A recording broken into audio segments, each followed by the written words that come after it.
Vinaliðar eru þeir nemendur kallaðir sem sjáum að halda upp í leikjum í löngu frímínútum fyrir samnemendur. Markmiðið er að fá sem flesta til að taka þátt í leikjum í frímínútum og auka þannig hreyfingu, auk þess að byggja upp umhverfi þar sem allir eru velkomnir og nemendur geta treyst vinaböndi jafnaldra. Þetta hefur mjög góð áhrif á krakkana og það eru fleiri virkir í leikjum og færri svona einir að gera ekki neitt. Og krakkar sem að tengjast vinnuverkefnum ekki beint, spyrja hvort þeir megi fá bolta til að fara í leiki sem eru ekki þessa vikuna og eru bara töluvert virkari en Þannig að það er eftirspurn eftir því að verða vinaliði? Já, það þykir mikill heiður að fá að vera vinaliði og vera kosinn á bekknum af því að maður er svo frábær að þau treysta manni til að stjórna þessu. Hefur þú orðið vör við breytingar í þínum skóla? Já, ég hef orðið vör við mikla breytingar. Það er sem sagt miklu meiri virkni á skólalóðinni í frímínútum og maður tekur eftir því að það eru flestir virkir og það eru færri sem eru einir.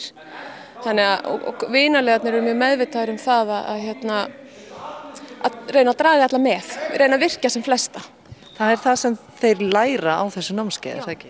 Jú, það er það sem þeir læra. Jú. En nú tekur maður eftir að þetta fer aðra leið heldur en kannski eineltis umræðan það er að segja að það vera að styrkja þetta jákvæða sem er vináttan. Hvernig hugnast þér sú hugmyndafræði?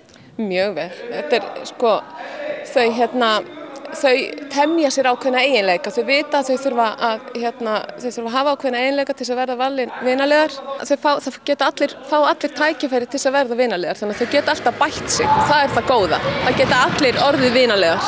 Hvað þýðir það að vera vinaliði? Bara þú þarfst að geta verið góð við alla og hefur góð samskipti og út í frímínútum þá getur þú boðið öllum að vera með og svona. Og nú hefur þú smá reynslu, er þetta búið að vera erfitt starf? Ekkert sérstaklega en þetta er mjög gaman. Hvað er skemmtilegast við það? Það er bara gaman að fara út í leiki og skemmta sér bara.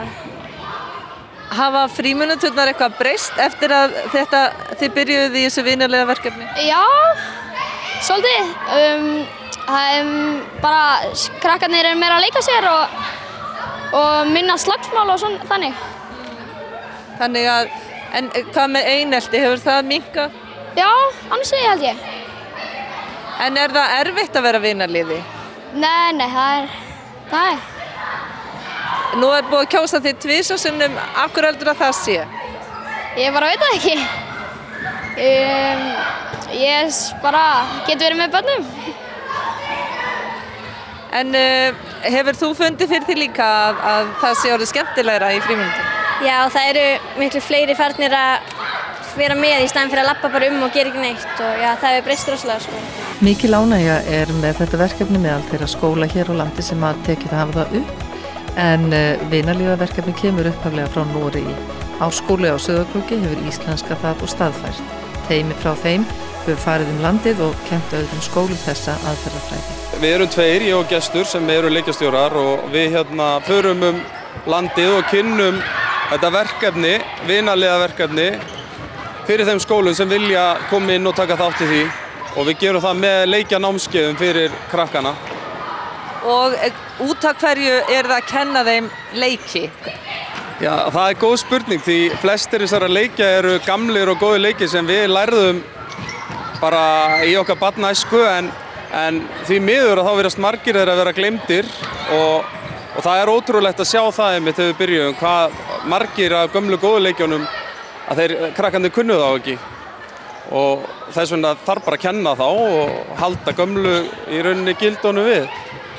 Og er tilgangurinn sá að þau séu út í frímínútum að kenna öðrum krökkum þá? Já, þau sem koma á námskeið hjá okkur að þau læra leiki og fara svo og eru með leikjastöðvar í frímínútum skipulagt og einmitt það er frábært konsept að krakkarnir sjá þetta sjálf því þá er aðri krakkar svo mikið til. Þetta er öðruvísi en ef við fullorðna fólki ættum að setja upp leiki í frímínútum fyrir börnin, þá er það bara svolítið halló. Hvað þið búin að fara í marga skóla landið? Við erum búin að fara það eru 2 skólar á Austurlandi og það eru 3 í Borgarfirði og svo eru 4 hér. Þetta er byrjunin fyrir utan svo Árskóla heima á Sauðárkróki og við vitum af skólum núna í Reykjavík sem eru alvarlega íhugað að koma inn, þannig að þetta væntanlega bara að fara að stækka.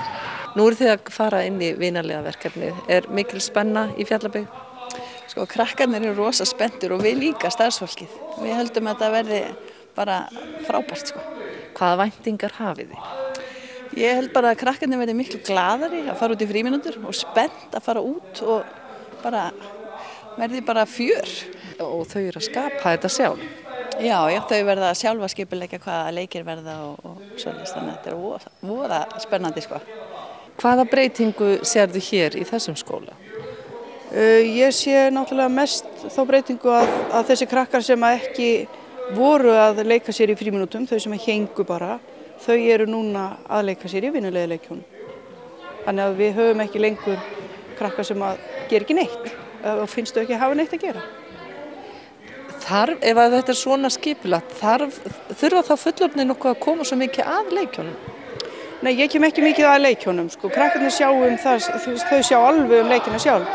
Það sem ég geri, ég hjálpa þeim að skipuleggja og vinn tölvuvinnuna, þannig að ég set upp blað aðra hverju viku, þannig að allir viti í hvað leiki á að fara og hver á að stjórna. Er það ekki einmitt þetta, þegar þau fá ábyrgðina þá fer þetta ganga allt öðruvísi? Að sjálfsögðu, það er málið.